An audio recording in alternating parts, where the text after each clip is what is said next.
Hi, friends. I'm Scott Giles, and welcome to Power Talk, my podcast here on Facebook Live and YouTube. I cover topics related to spirituality, hypnotic coaching, and the hypnotic arts and sciences in general. If you'd like to know more about my professional work, and I hope you do, or sign up for my free newsletter, Power Lines, check out my website, which I'll tag at the end of this video. Well, have you ever felt or wondered if you have a guardian angel? Were you brought up to believe that? Well, today I want to discuss a psychological phenomena called the third man factor. It's the feeling sometimes reported by people in crisis of an unseen presence, such as a spirit, like a guardian angel, that provides comfort or support. Now, I apologize for the gender specific title, third man factor, as there's nothing gender specific about this phenomena. It's just that that is the title given to the syndrome in the literature. And if you look for it, that's what you got to look for. But it's a fascinating phenomena. And if you examine the historical record, you'll find that it's a very common human experience, reported multiple times over many ages all around the world. Therefore, the existence of this feeling that in times of difficulty we are somehow accompanied by an invisible helping presence, it's not something we can just dismiss. It's a universal human phenomena. But what the heck is it? Well, I know people who believe that they do have a guardian angel or spirit of some sort, that they go through life accompanied by such a spiritual guide. Many conservative Christians identify this as the Holy Spirit. Many Orthodox or Catholic believers will feel that they're accompanied by a patron saint. A lot of people do believe in angels, but this is in no sense confined to the Christian community. Many of my neo-pagan acquaintances talk about having a spirit animal, which is a common belief among those who maintain sort of a shamanic spiritual practice. For a time, I lived among people who practiced Afro-Caribbean religions, and they would talk about being accompanied by a patron Loa or Risha or other spiritual power. Heck, the ancient Greek poet Homer in the epics the Iliad and the Odyssey reported feeling the presence of the gods with him. This is a long-standing universal report. Now, I do have a joke about this, and I'll share it. When asked if I have a spirit animal, I will sometimes reply that yes, I do, and my spirit animal is a grumpy cat that swats annoying people. Well, now, I do not, in fact, have such a spirit animal, but the claim does have the benefit of ending conversations on this topic as the other person quickly begins to worry about being swatted. More seriously, one of the very first recorded accounts of the third man factor is in the 1919 book South by Antarctic explorer Ernest Shackleton.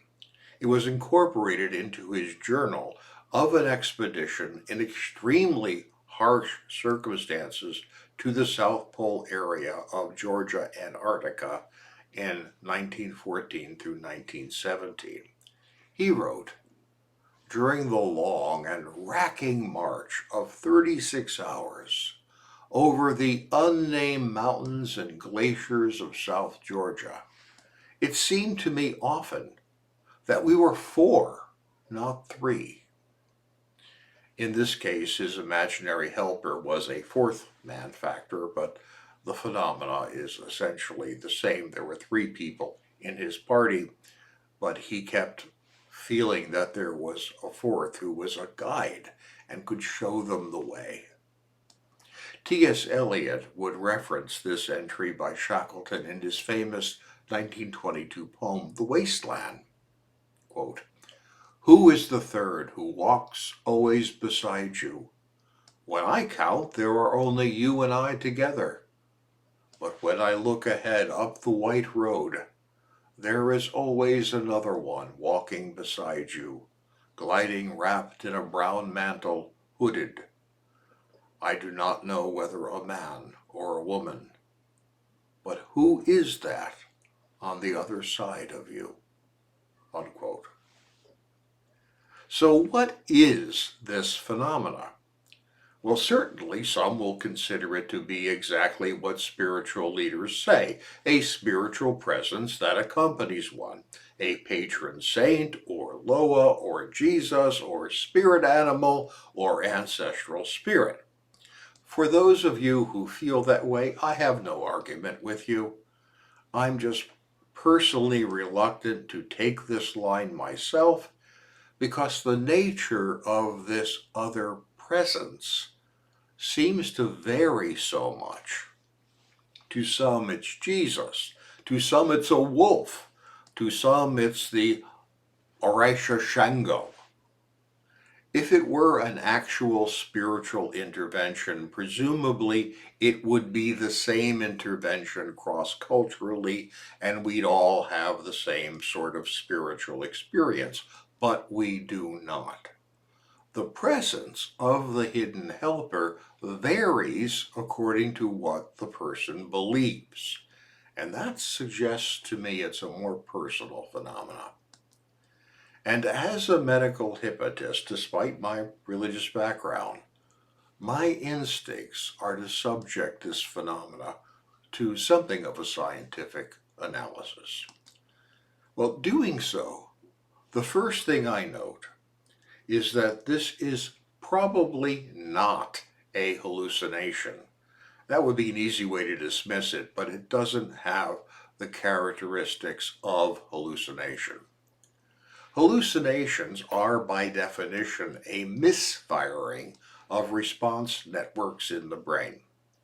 Because of this, they tend to become chaotic over time. You might have a hallucination that you were visited by a spirit, but if it lasts any length of time, it will, like a dream, begin to acquire random and chaotic elements. This is because the misfiring neural networks in the brain will receive compensation from other parts of the brain trying to bring the misfiring into order. So if you have the experience while asleep or in a trance, you'll find it proceeds with a dreamlike or trance-like logic that will soon contain unusual elements. If you have a misfiring while awake, we call it either a hallucination if it's brief or a psychotic break if it's longer, but there will always be odd things about it. And the longer it lasts, the odder it will become as the corrective mechanisms of the brain seek to corral the misfiring. But that is not what people like Shackleton report when they report this phenomena. He reported a continuous, orderly experience of being accompanied by a helpful power that was actually seeming to suggest routes through the mountains and so on. Nothing bizarre about it. There was no other distortion of reality in the way that we see with a psychosis or hallucination. So this is where I do my hypnotist thing. Hypnotists know that you have two minds inside of your cranium. The first is your conscious mind, and it's what you think of as you. The second is your unconscious or subconscious mind. And let's consider those two words synonyms for right now. Hypnotic experts over the centuries have argued that your unconscious mind is vast and deep. Some, like the great hypnotist Dr. Milton Erickson, believed that your unconscious mind was intrinsically benevolent. It wants to help you, but it does not have access to language. Language is the prerogative of the conscious mind. Therefore, your unconscious mind tries to communicate with you using the only language available to it: your emotions, your imagery, your intuitions. And those things, I believe, are what you're experiencing when you experience a third man factor. It's the presence of your own deeper wisdom come to comfort and guide you in the only way that it can. It is an emergent out of your deeper, benevolent, unconscious process. And I find this to be very comforting because it means that none of us are ever truly alone. Our consciousness is always accompanied by our unconsciousness, and in times of crisis, it will find a way to guide. Hey, thank you for your time and attention today. I'll be back next week with another talk on a different subject. I'd like to invite you to join me. It helps me a lot if you let others know about my work and my videos, so please like, share, and subscribe. And if I can be of help to you, feel free to reach out through email, my website, or my Patreon channel. Have a great week.